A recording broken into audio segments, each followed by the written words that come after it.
Assalamualaikum warahmatullahi wabarakatuh. Salam satu Malaysia. Salam perpaduan. Setelah ditahan Adam Razlan ini, saudara, ternyata beliau hanyalah tukang kolek duit dia. Duit-duit ni semua sekali 3 hingga 5%. Duit ini, saudara, ada yang masuk akaun parti, tetapi yang tak boleh lari, tuan-tuan, ialah Muhyiddin, anak dia dan menantu dia. Dan untuk makluman tuan-tuan, salah satu duit yang diterima, sebahagian daripada duit yang diterima ini ada juga dimasuk ke dalam akaun Yayasan Tan Sri Muhyiddin Yassin. Dulu kau bila Datuk Zahid terima duit melalui yayasan, kau dakwa, kau buat macam-macam ke atas Datuk Zahid. Tengok Allah Ta'ala ni betapa berkuasanya. Hari ni berbalik kepada diri dia sendiri. Cuma disebabkan Peguam Negara lantikan dia, kita harap Peguam Negara yang akan pencen bulan 3 ni buatlah benda yang betul. Setidak-tidaknya sekali buatlah benda yang betul. Kita doakan dia diberikan kekuatan untuk membuat benda yang betul sebelum dia pencen, insya-Allah. Okey. Ada tak? Berjalan ke ni? Berjalan. Okey, boleh kita pergi ke sesi soal jawab. Sekarang tukar soal jawab ni, tuan-tuan. Kita ni hotel sederhana, kan? Dan maknanya saya kena tunggu kawan-kawan saya bertanyakan soalan ni daripada belakang. Silakan. Adakah Datuk Seri Ismail desak individu yang lantang bersuara mempertikai kerajaan pimpinan beliau sebelum ini supaya jangan bersembunyi dan bersuara tentang isu rakyat kepada kerajaan sekarang? Saya tak pastilah Datuk Seri Ismail Sabri tujukan kepada siapa, tapi untuk pengetahuan Datuk Seri Ismail Sabri sekarang ni dia ada banyak masa. Jadi mungkin dulu pun dia tengok kita punya live, kita ucap terima kasih. Kita harap dia rajin-rajin tengok live kita, sebab kita dah bangkitkan pun tentang KWSP bersasar 2.0. Untuk makluman tuan-tuan, sebenarnya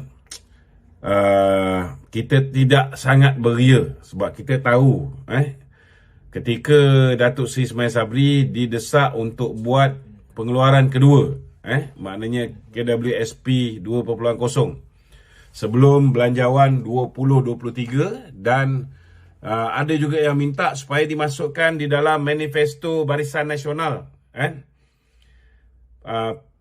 PN masukkan dalam manifesto Barisan Nasional, walaupun pada hakikatnya dulu setengah mati kita desak Muhyiddin, kan.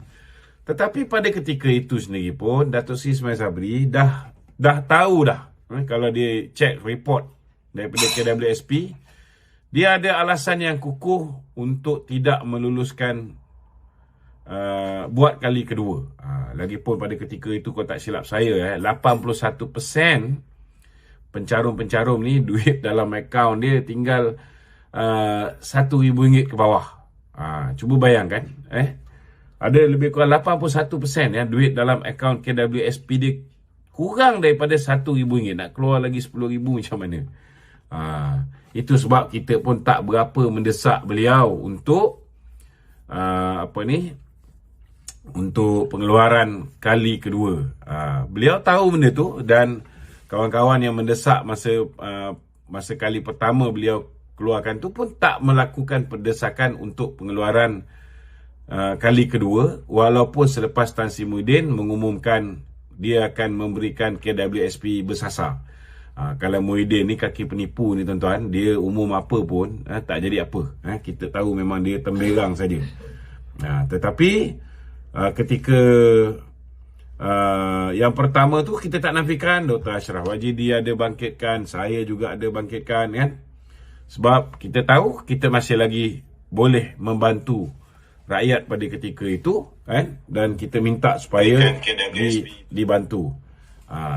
Tetapi bila kali kedua tu, maknanya dah masuk jadi kali ketiga. Kali pertama dulu masa mula-mula Tan Sri Muhyiddin ambil alih, kali kedua ketika Datuk Seri Ismail Sabri ambil alih. Cuma bila nak keluaran yang ketiga tu, bila kita pun dapati bahawa 81% duit dalam akaun KWSP kurang daripada 1,000, dan kita pun tahu bahawa banyak bila orang letak duit ke dalam akaun KWSP ni, mereka melaburkan duit tersebut. Dan sekiranya duit itu dikeluarkan, saudara, tak menunggu tempoh matang, tak menunggu jumlah dividen yang diperolehi daripada investment, khususnya investment di luar negara ni, kan, dapat dikumpulkan untuk kita membuat untuk mempunyai reserve yang mencukupi bagi membuat pembayaran. Kalau nak keluarkan pengeluaran ni buat kali ketiga, maka sudah pastilah ada di antara saham-saham itu terpaksa dijual. Dan bila jual tu, kalau contohnya beli dengan harga RM1, jual tinggal 40 sen, kan? Jadi yang akan rugi ni tuan-tuan ialah pencarum-pencarum. Itu sebab kita tidak berapa menekan buat kali ketiga ni. Tetapi kita masih lagi bersuara. Kita minta supaya siapa yang layak, yang lagi 19% itu, yang masih ada lagi simpanan lebih, kalau mereka nak keluarkan duit dia, kita minta kerajaan pertimbangkan. Ini kena faham. Bukan semua benda, tuan-tuan, bukan semua benda yang kita minta kita boleh dapat, dan bukan semua benda yang kita minta, hari ini kita minta, keadaan itu mengizinkan untuk kita dapat. Tetapi bila ianya diminta di waktu lain, belum tentu pada ketika itu keadaan bersesuaian, modal mencukupi untuk sesuatu permintaan itu dipenuhi. Ini kena ambil kira juga, kena ambil kira juga. Saya harap SPRM dan AG Chambers, kita tak tahulah, AG ni lantikan Tan Sri Muhyiddin Yassin. Kita takut macam kes Nazlan Ghazali, kan? SPRM penat-penat buat kerja sampai dekat Tan Sri Idrus, ianya tidak dilakukan pendakwaan seperti mana sehingga hari ini. Kita lihat ZT tak didakwa, kan? Semua orang kanan Mahathir ni, ZT, Nur Muhammad Yaakob, walaupun Nur Muhammad Yaakob terima 85 juta, keluarga ZT 715 juta, kan? Begitu juga dengan anak kepada Kroniton Dr. Mahathir, Lau Teck Jo ataupun Jolo, 1.2 bilion US dollar pun tak kena dakwa. Nick Faisal, yang meminta 5 juta US dollar daripada tim Lesnar juga tidak didakwa. Jadi tuan-tuan, ini nampak sangat tak betul lah, saudara. Nampak sangat tak betul. Kita harap kena diambil tindakan segera. Kalau misalnya peguam negara tidak mahu juga ambil tindakan terhadap mereka-mereka yang telah menerima rasuah, hari ini dah terang lagi bersuluh. Saya nak beritahu. Malam ni, saudara, kita dapat satu lagi pengakuan, tuan-tuan. Kalau semalam kita ada pengakuan daripada Tuan Guru Haji Hadi Awang yang mengatakan bahawa, dalam arti kata lain lah, beliau seolah-olah mengaku bahawa PAS memberi duit, cuma beliau mengatakan bahawa duit itu diberikan, saudara, bukan oleh calon pilihan raya dan bukan oleh wakil calon pilihan raya. Jadi ianya dianggap sebagai sedekah dan tak salah daripada peraturan pilihan raya. Saya dah jelaskan semalam, siapa juga yang bagi duit, wakil ke atas wakil ke, calon ke, wakil kepada calon ke, mana-mana pihak bagi duit untuk orang keluar mengundi dia atau untuk orang tak keluar mengundi, sama ada duit tu diterima secara langsung di atas tangan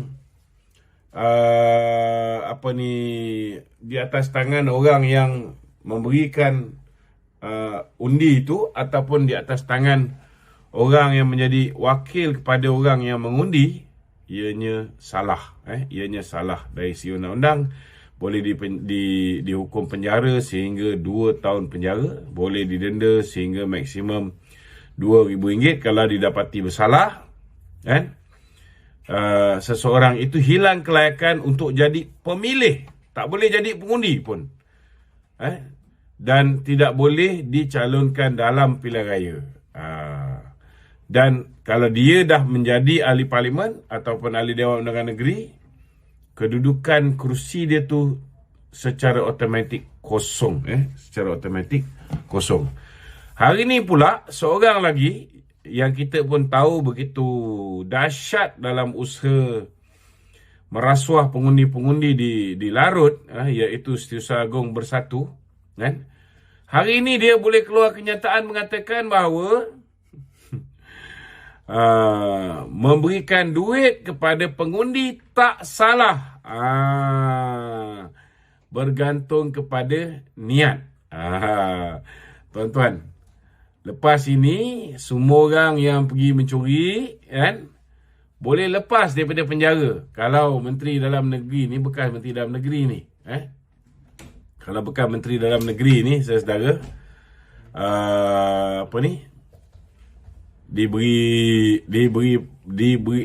maknanya ayat dia ni digunakan, kan, boleh mencuri, kan, yang penting niat, niat dia nak bagi anak makan, anak lapar, ataupun orang mencuri, kan, kerana dia kata duit ni saya nak bersedekah, yang penting niat tu betul.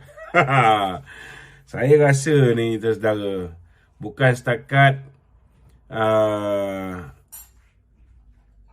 pengundi-pengundi yang telah mengundi Haji Hadi, mengundi Hamzah Zainuddin ini, kan, sudah dibodohkan oleh mereka, kan, tetapi yang tak mengundi mereka ni pun cuba nak dibodohkan oleh puak-puak ni. Kalau misalnya orang boleh menerima rasuah, orang boleh memberi rasuah, yang penting niat dia bagus, saudara, nescaya, nescaya selepas ini bebaskanlah Datuk Seri Najib ni. Datuk Seri Najib ni, saudara, saya nak beritahu dia bukan diterima rasuah. Dia sebagai pengurusi Barisan Nasional, dia menjadi pemegang amanah di dalam satu akaun. Akaun ni akaun pemegang amanah, akaun dia atas nama dia, tetapi untuk kumpulkan duit dana pilihan raya yang diberikan, dana pilihan raya yang diberikan oleh syarikat-syarikat untuk membantu Barisan Nasional dan UMNO, tuan-tuan. Duit ini dimasukkan dalam akaun amanah yang dijaga oleh Nik Faisal ini, dan duit ini pernah menerima RM42 juta. Dan duit ini, saudara, walaupun dalam kertas pertuduhan dia kata duit ini dapat daripada duit kuop yang dipinjam oleh SRC International, dimasukkan oleh akaun Datuk Seri Najib, tetapi bukti terkini menunjukkan bahawa duit ini bukan duit kuop, bukan duit SRC International, sebaliknya duit yang dipinjam oleh Putra Perdana Construction daripada Maybank, dan pegawai Maybank mengesahkan Hakim Nazlan ketika itu sebagai General Counsel, Head of Corporate and Legal Affairs Maybank, dan juga merupakan Company Secretary Maybank, mengetahui tentang pinjaman 140 Putra Perdana Construction ini, dan kemudian duit ini masuk ke dalam Putra Perdana Development. Daripada situ masuk pula ke dalam akaun Datuk Seri Najib. Dan Datuk Seri Najib sudah bersumpah dengan kalimah wallahi wa billahi wa tallahi, dia tak tahu menahu tentang duit itu masuk dalam akaun dia. Dan dia bersumpah dia tak pernah juga mengarahkan sesiapa memasukkan duit itu ke dalam akaun beliau. Dan daripada 42 juta itu, 2 kali 27 juta dipindahkan ke dalam akaun SRC International, dan 5 juta lagi dipindahkan ke dalam akaun SRC International. Maknanya yang tinggal dalam akaun Datuk Seri Najib hanya 10 juta. Dan 10 juta itu bukan setakat niat, kan? Tidak ada satu pun perbelanjaan digunakan untuk tujuan peribadi Datuk Najib. Semua digunakan untuk menjaga rakyat. ada yang buat masjid, ada yang bagi kepada anak yatim, ada yang bagi kepada orang asli, ada yang semua bantuan kepada rakyat. Jadi, kalaulah misalnya niat tu betul, tuan-tuan, apa kejadah kerajaan di bawah Hamzah Zainuddin dulu meneruskan pendawaan ke atas Datuk Seri Najib. Bebaskan Datuk Seri Najib. Bebaskan semua orang, saudara, yang mencuri, yang menyamun, yang buat kesalahan-kesalahan jenayah ni, kerana sehingga hari ini tidak ada alat yang boleh mengesan niat seseorang. Jadi kalau niat tu, tuan-tuan, kalau ikut kepala otak Hamzah Zainuddin ni,